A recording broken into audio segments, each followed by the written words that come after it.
Boa tarde. Meu nome é Mário Arruda. Vou apresentar aqui o trabalho que chama Nova Tropicalia de Metametá, uma desterritorialização do banco de dados digital. Mudei um pouquinho ali, já desenvolvendo a pesquisa. O que eu vou apresentar hoje aqui é parte da minha pesquisa de mestrado, que eu estou fazendo na URGS, com o professor Alexandre Rocha da Silva.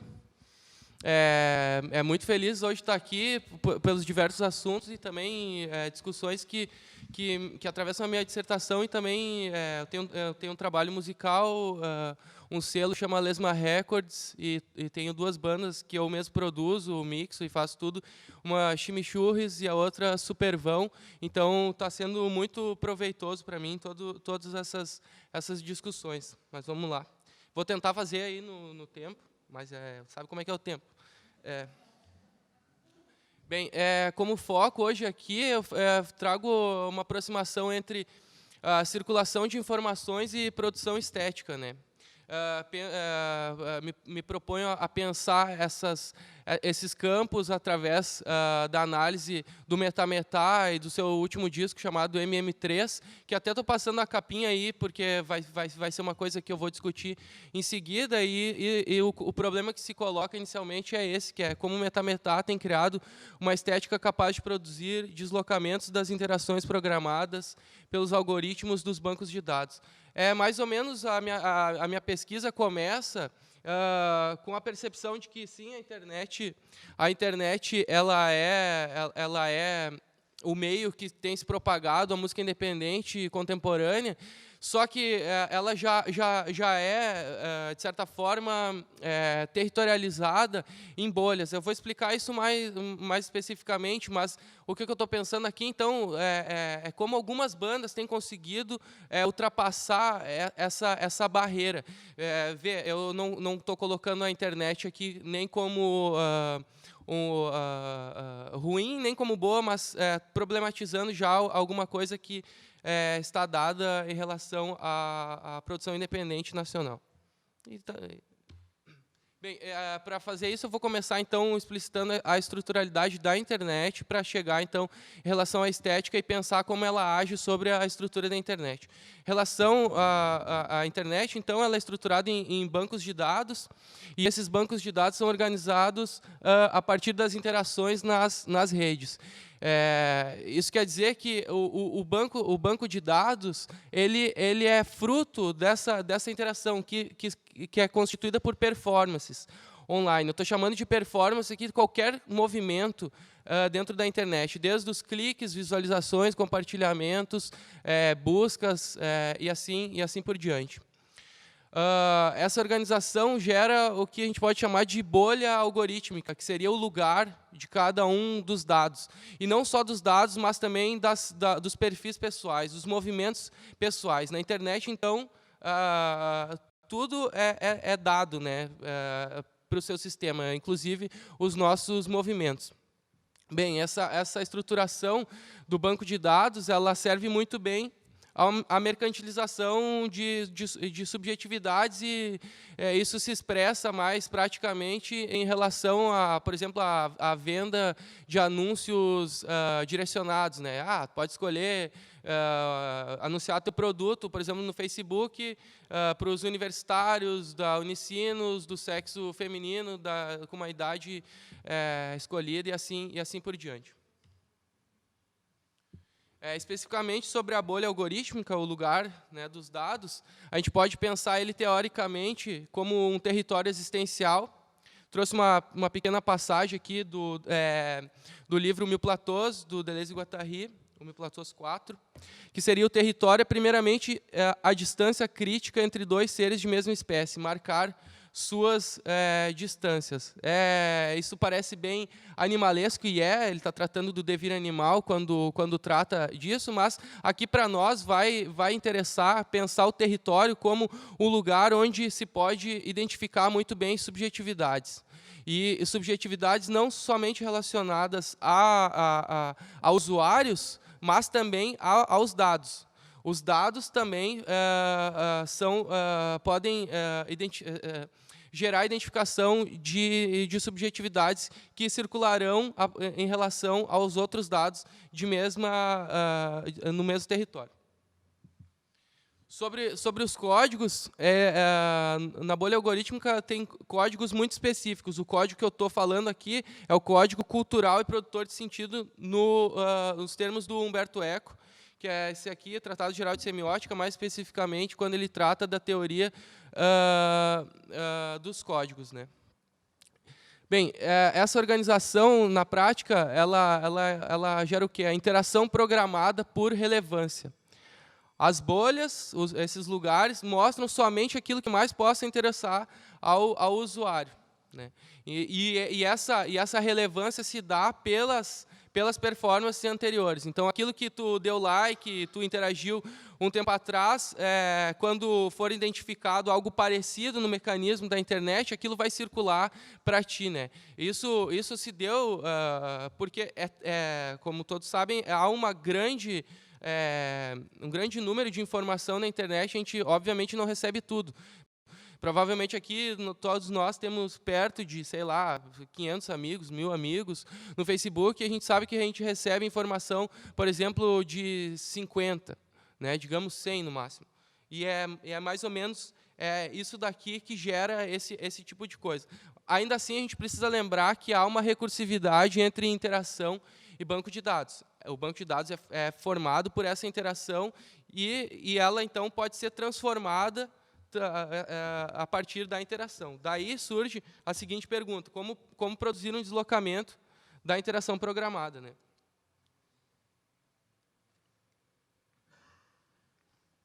Que, em termos teóricos, a gente pode pensar que seria a aproximação improvável de territórios existenciais pelas ressonâncias de interação, né? Isso daqui, essa conceituação, ela parte de um estudo sobre significação e linguagem como um todo. Mas eu estou trazendo aqui, e agora eu vou atualizar, digamos assim, esse conceito para os termos da internet e da estética. Seria, então, uma forma das tantas possíveis de fazer esse deslocamento através de uma obra estética. E aí, mais especificamente, aqui estou analisando a obra estética, que seria um plano de consistência capaz de unir conteúdos que estavam separados, né? Em relação ao rastreamento, isso funciona da seguinte forma: um conteúdo dos tantos que uma obra agrega serve de isca e os outros entram por estarem ali juntos. E vai ser esses que entram por estarem ali juntos que vão provocar o deslocamento. Então, as interações improváveis, que é mais ou menos isso, elas geram mudanças nos algoritmos dos conteúdos e dos usuários. Aí vem o metametá, né? Eu vou me permitir ler aqui para não escapar alguma coisa que seja relevante, né? Metametá faz o encontro da música africana com estruturas musicais dissonantes, aproximando-se do jazz fusion e da música noise, vertentes localizadas entre a música pop e a música experimental. Jussara Marçal, cantora muito expressiva, fez show recentemente, tanto Metametá quanto a Jussara Marçal solo. Jussara Marçal canta utilizando referências do Yorubá, língua nigério-congolesa do grupo Kawá, e de batuques brasileiros. A banda provoca estados de transe que contêm em sua construção sonora elementos tecnológicos como pedais de delay, de cores e de distorção ligados na guitarra de Kiko Dinucci e no saxofone de Thiago França. Constroem sua identidade visual a partir de gravuras de Kiko, um trabalho pictórico transposto para digital que pode ser encontrado nas capas dos discos e ocupa o lugar dos vídeos que rodam um álbum no YouTube, que seria mais ou menos isso daqui. Eu vou passar só um trechinho, 1 minuto, se é possível, da música, só para a gente ter mais ideia para quem não conhece.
Essa música se chama Mano Légua e é interessante como ela faz uma construção que parece preto velho. Se tu usar preto velho, é a mesma...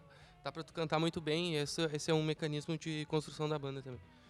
Bem, então, analisando o Metá-Metá, ele faz esse ponto de partida, que já é reconhecido como pertencente beleza, como a constituição de uma brasilidade, né, como comentei antes, Yorubá, o Batuque e assim por diante. Ele faz a provocação de um processo que desloca a plástica musical para um outro espaço de relações através dessa inserção tecnológica dos pedais, e a gente pode até pensar na mixagem, na masterização e assim por diante. E também a gente tem que levar em conta que a experiência pela interface online produz uma diferença nessa audição, diferente de uma Tropicália outra, né, de Caetano Veloso, Gal Costa e também Alio Oiticica e assim por diante. Bem, o Metá-Metá, então, ele faz parte dessa construção que dá a ver esse território existencial que vem sendo chamado de nova Tropicália, nova música brasileira, neotropicália, e esses termos, talvez outros, mas eu trago esses aqui hoje. Mas, em relação à estrutura da internet, esse território também cria uma bolha algorítmica, ele tem o seu lugar, porque ele provoca um deslocamento desse territorializante. Daí, na prática, a gente vê aquilo que foi proposto teoricamente, que ela provoca um plano de consistência que junta essas coisas, Yorubá, pedaço de delay, candomblé, saxofone, e assim por diante, e a interação que se dá em relação a cada um desses termos, e veja, essa interação pode ser orientada tanto de fora, offline, quanto online, pelo rastreamento que se dá musicalmente, que acho que não vai caber aqui, não vai dar tempo aqui de discutir as ferramentas de rastreamento musical ou imagéticos e assim por diante. Mas, então, essa interação em relação a cada um desses elementos opera ressonância sobre os outros tantos elementos, como, por exemplo, o algoritmo a bolha algorítmica que está, o saxofone, o transe rítmico, ou os usuários que se interessam por esse tipo de coisa. Essa obra, que é heterogênea no seu conteúdo, nos seus elementos, ela então faz a inserção de conteúdo exótico, podemos chamar assim, um conteúdo que não é normal, em bolhas diversas. Sendo assim, essa obra, o MM3, o Metá-Metá, ela produz uma circulação por sua organização heterogênea. Ela entra em diversas bolhas algorítmicas justamente por essa sua heterogeneidade. O MM3, então, transforma os territórios em que toca, porque quando ela entra...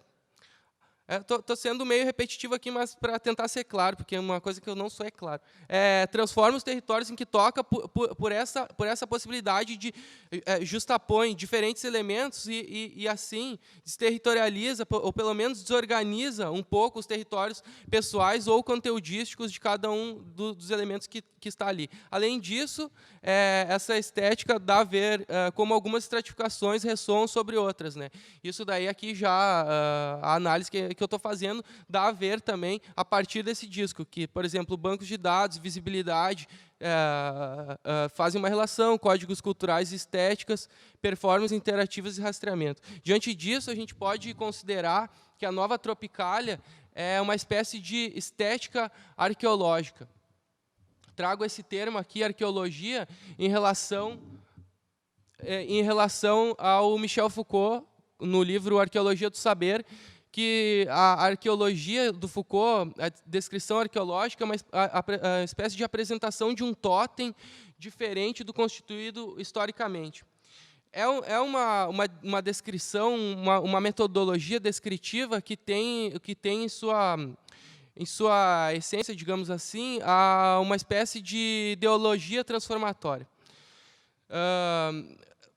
Para ficar mais claro, queria me alongar um pouco mais na arqueologia, mas pelo tempo vou terminar com isso. Tomando as contradições como objetos a serem descritos, a análise arqueológica não tenta descobrir uma forma ou uma temática comum, e sim determinar a medida e a forma de sua variação. A gente pode ver como, então, varia o algoritmo e o banco de dados, nesse caso. A segunda, precisamente, o abandono da história das ideias, recusa sistemática de seus postulados e de seus procedimentos. Tentativa de fazer uma história inteiramente diferente daquilo que os homens disseram. Pelo menos romper estratos, romper nichos e subjetividades demarcadas no nosso caso. Por enquanto, eu fico por aqui, daí vamos conversar aí na seguida. Obrigado.